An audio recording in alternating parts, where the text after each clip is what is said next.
आता 7वा अध्याय. आता पुढे योगीचा विषय झाला, ध्यानयोगीचा विषय झाला. आता ज्ञान विज्ञानचा जो विषय आहे तो भगवान श्रीकृष्ण या 7व्या अध्यायातून घेतले. ज्ञान विज्ञान म्हणजे काय आणि भगवंताचं समग्र स्वरूप म्हणजे काय याचं वर्णन भगवान श्रीकृष्ण आता पुढील श्लोकापासून स्वतःच करत आहेत. म्हणजे तो 6व्या अध्यायाचा जो विषय आहे, अर्जुनाला सांगितले की तू योगी हो. योगी हो म्हणजे सांगितले त्याने कोणता प्रकारचा योगी हो, तर माझं भजन करणारा असा योगी हो असं सांगून आता पुढचा विषय भगवान श्रीकृष्ण सांगत आहेत. मया अशक्त मना पार्थ योगम युजन्मदाश्रया असंशयम समग्रम माम यथा न्यास्यसि तत्शृणु.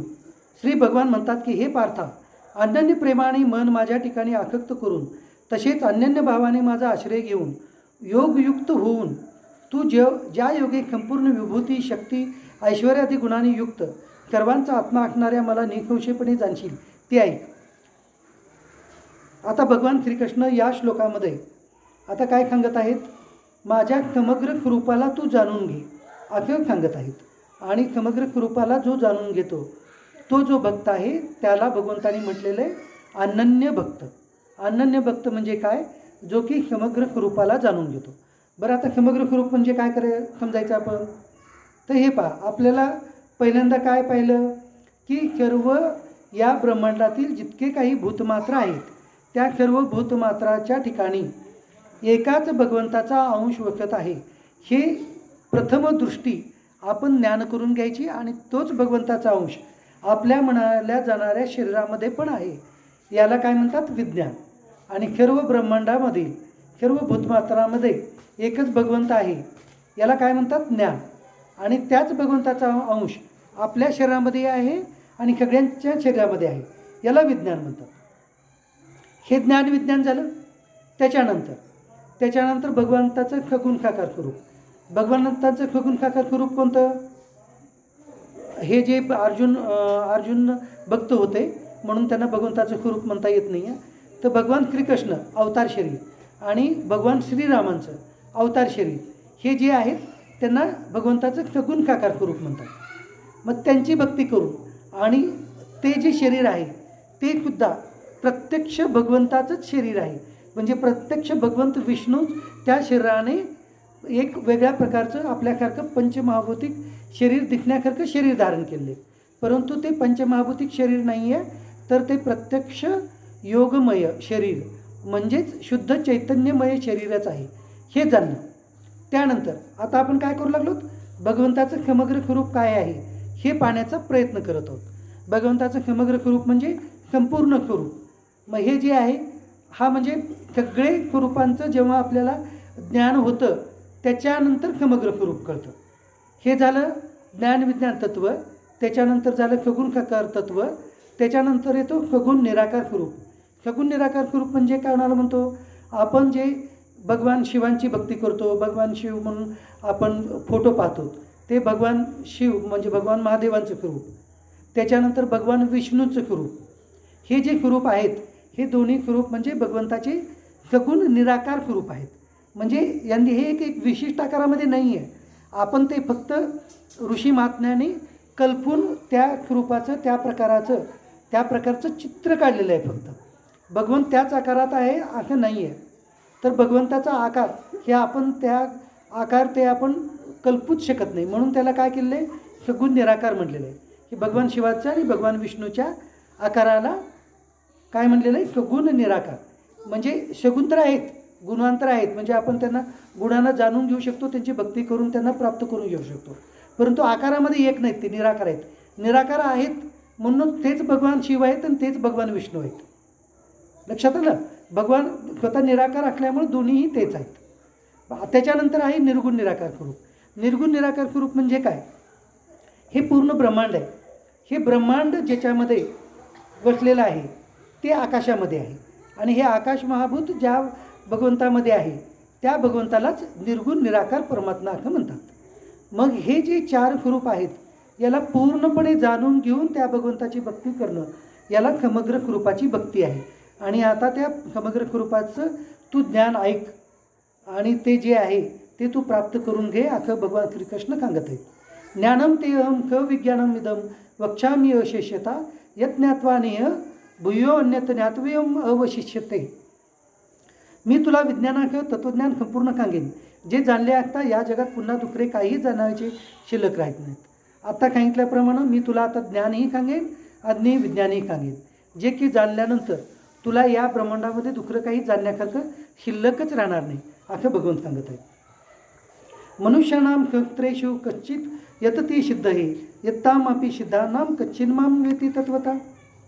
हजारो मनुष्यामध्ये कोणी एखादा माझ्या प्राप्तीसाठी प्रयत्न करतो आणि त्या प्रयत्न करणाऱ्या योग्यामध्येही एखादाच मतपरायण होऊन मला खऱ्या स्वरूपाने जाणतो. आता भगवान श्रीकृष्ण सांगू लागलेले आहेत की 1000 मनुष्यामध्ये एखादा मनुष्य माझ्या प्राप्तीसाठी प्रयत्न करतो. म्हणजे भगवंताच्या प्राप्तीकरिता 1000 मनुष्यातून एखादा मनुष्य भगवंताची प्राप्ती व्हावं म्हणून प्रयत्न करायला जातो.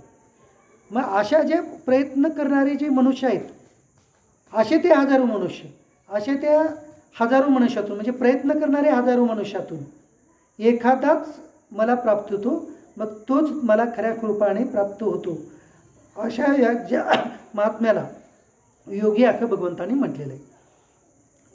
आता पुढे जे आहे प्रकृतीचं वर्णन, म्हणजे थोडक्यामध्ये हे शरीराचं वर्णन आणि परा म्हणजे परा आणि प्रकृती, अपरा प्रकृती आणि परा प्रकृती असे 2 आहेत. त्याचं वर्णन करताना भगवान श्रीकृष्ण सांगत आहेत की भूमिरापो अन्नो वायू खम मनोबुद्धिरेवच अहंकारित्यम मे भिन्ना प्रकृतिरष्टदा अपरिमेयत्वन्याम प्रकृती विद्धी मे पराम जीवभूता महाबाहू एकदम धार्यते जगत.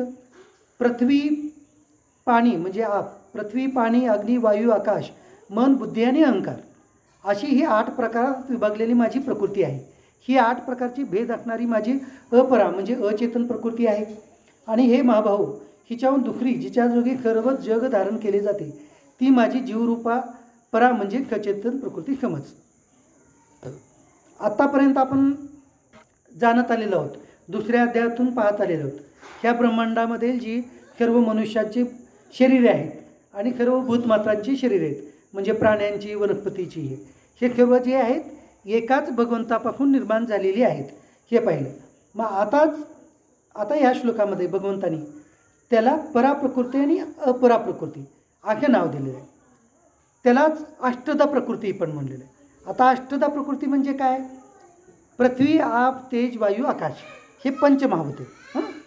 आणि त्याच्यानंतर मन बुद्धी आणि अहंकार हे जे 8 विभागात जे प्रकृती आहे त्याला भगवंतानी काय म्हटलेलं आहे?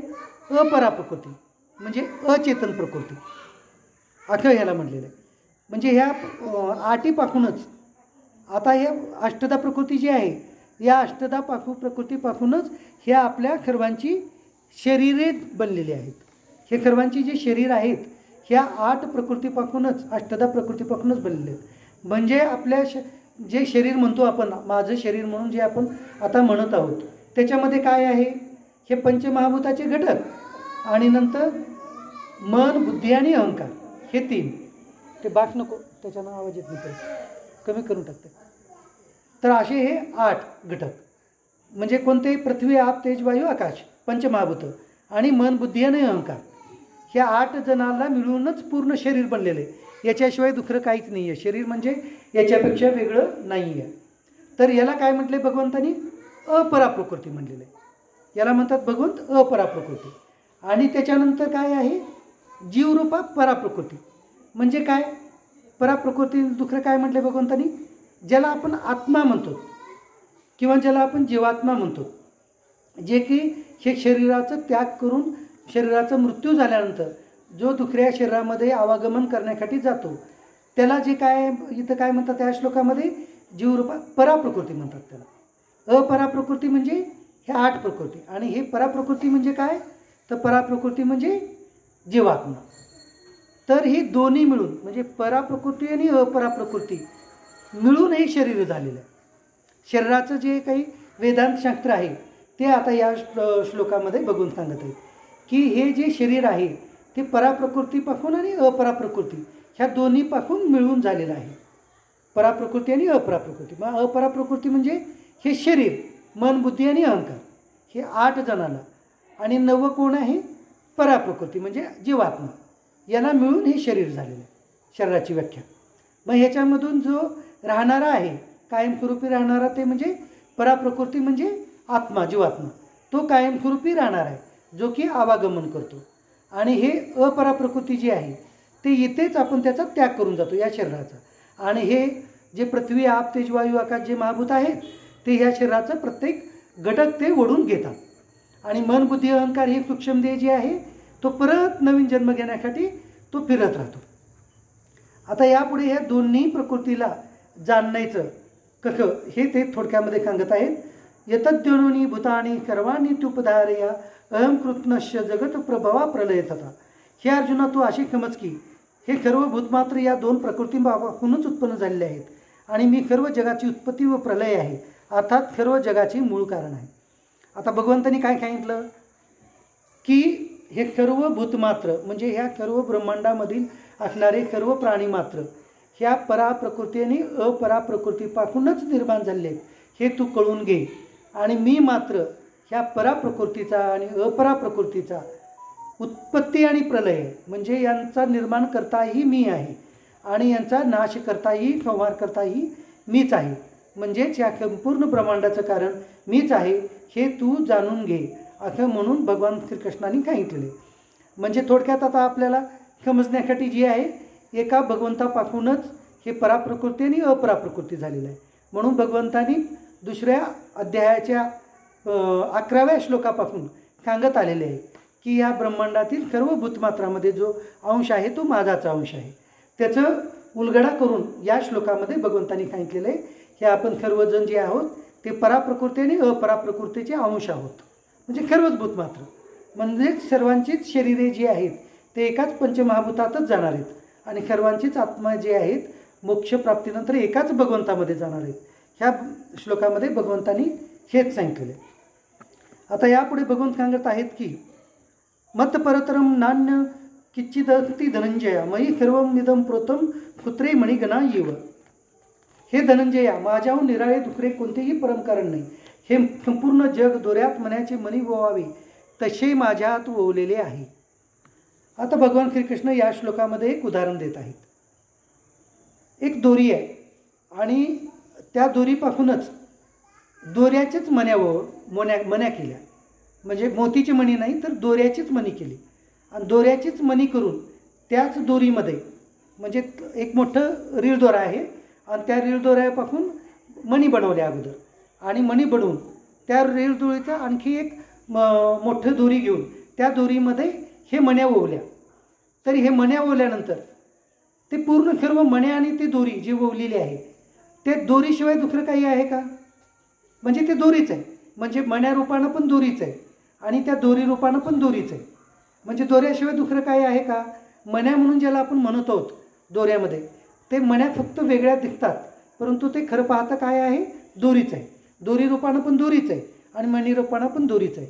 अशाच प्रकारे भगवान श्रीकृष्ण सांगत आहेत की तुम्ही जे हे पराप्रकृती आणि अपराप्रकृतींना हे वेगवेगळे जे तुम्ही दिसू लागलात ते फक्त ह्या दोरीप्रमाणे तुम्ही सर्वांचे आत्मे जे आहेत ते दोरीप्रमाणे एकच आहेत आणि ह्या मण्याप्रमाणे हे सर्वांचे तुमचे शरीरे जे आहेत ते वेगवेगळे आहेत.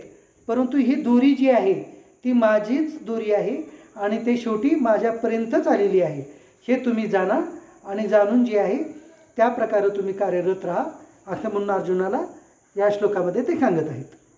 अशा प्रकारे आता आपण 7व्या अध्यायाच्या या श्लोकाच्या ठिकाणी आपण थांबूया आणि यानंतर पुढे